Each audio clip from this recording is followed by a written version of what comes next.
Hello and welcome to ProtoMet's First Impressions, where I give my thoughts on the first episode of any new tokusatsu show. We've got the new Kamen Rider season, Kamen Rider Gavv out, and it certainly starts excitingly in the midst of it, as we follow our main protagonist Shoma as he is trying to escape what appears to be some sort of factory or building that leads out into an MC Escher-esque dimension, which, as it turns out, is his home dimension.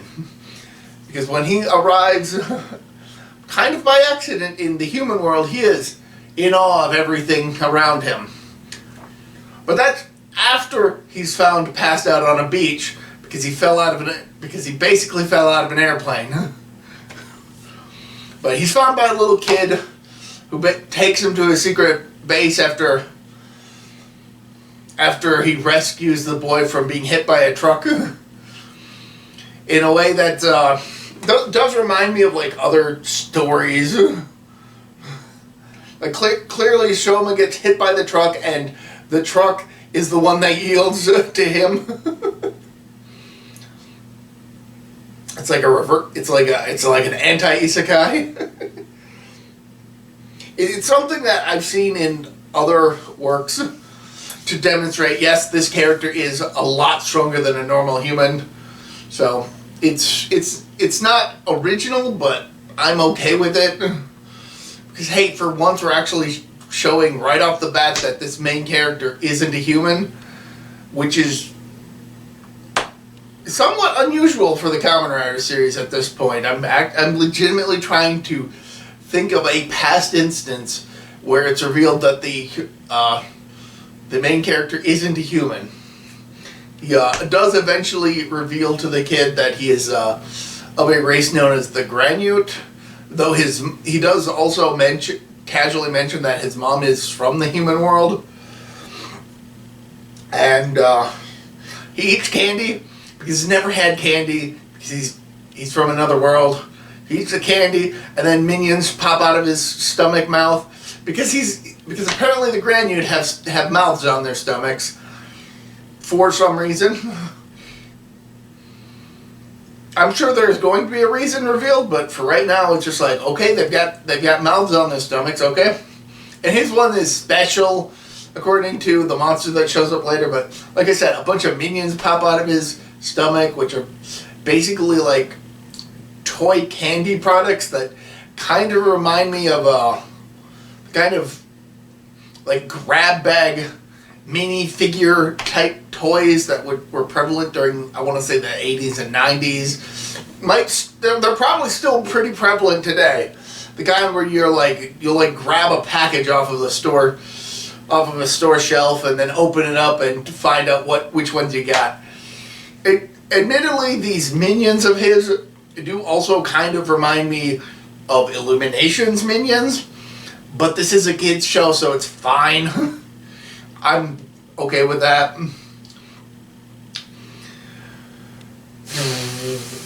Gotta catch my breath.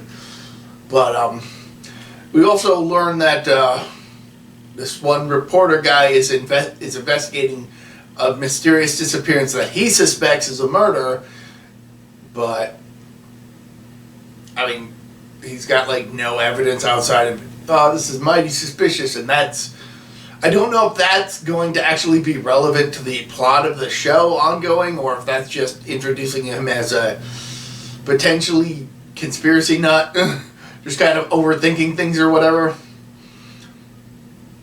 We also get introduced to this monster of the week who looks like a normal human, but he's got like these acrylic cards with pictures of humans on them, all wrapped up in like this red stuff. Like the acrylic plates are, like, clearly it's a case of where the implication is that they flattened the humans and then wrapped them up in this stuff, in like this webbing or whatever, and he's giving like a bunch of these to one guy in exchange for like this jelly cube, which I think the show calls dark treats or something. I'm assuming that it's a sort of drug because he ends up eating it with both mouths and transforms into the monster of the week, which is like a wolf creature. And Shoma attempts to protect the little boy that saved him earlier, but he's weak. Like, he is weak in his non-rider form, obviously.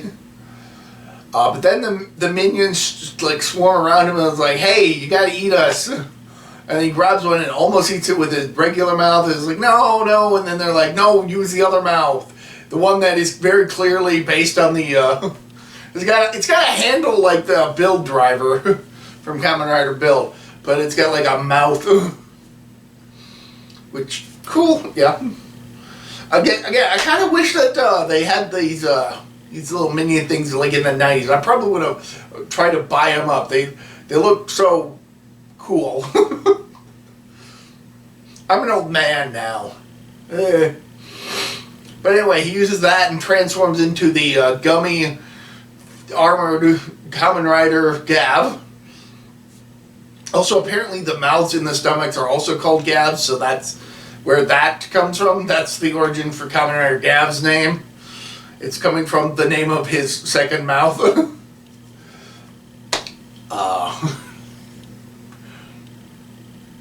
Honestly, this episode was pretty damn fun. I had a lot of fun with it. He kicks ass.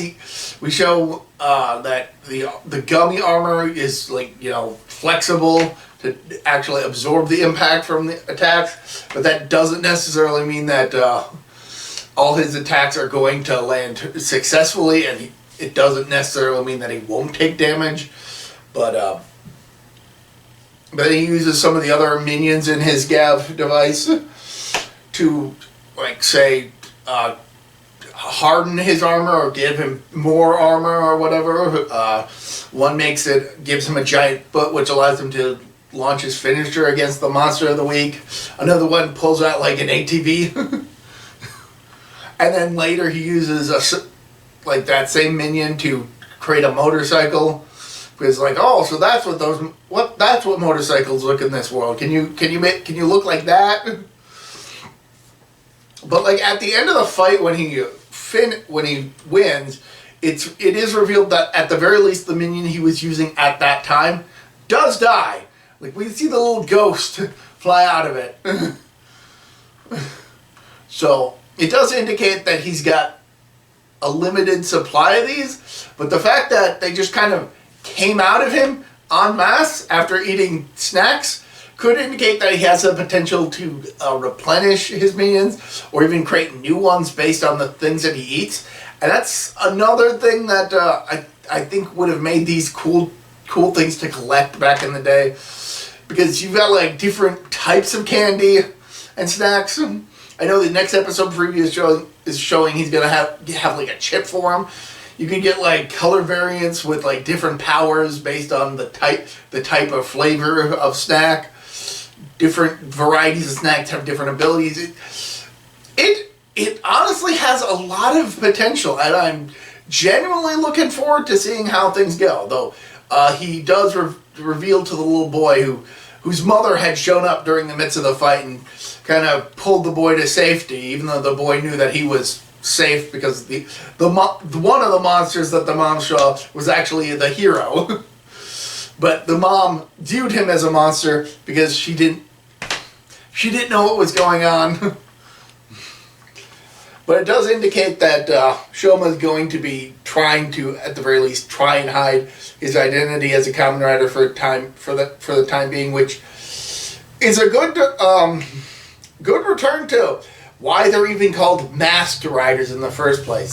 They're trying to hide their identity. They not from the monsters, but from the general public, because otherwise the general public would view them as monsters. Calling back to even the original Kamen Rider. It's nice to finally have another season where they're trying to keep their identity a secret rather than letting everybody know, because that's what they've been doing the past few seasons. They've been, like, completely open about the fact that the Kamen Riders are there. It's a nice change of pace, and I'm genuinely excited to see how things go. I'm interested to find out what his final form is, but we're going to have a long wait for that. So, yeah. Check out Kamen Rider Gavv. And until next time, I'm ProtoMet. See ya.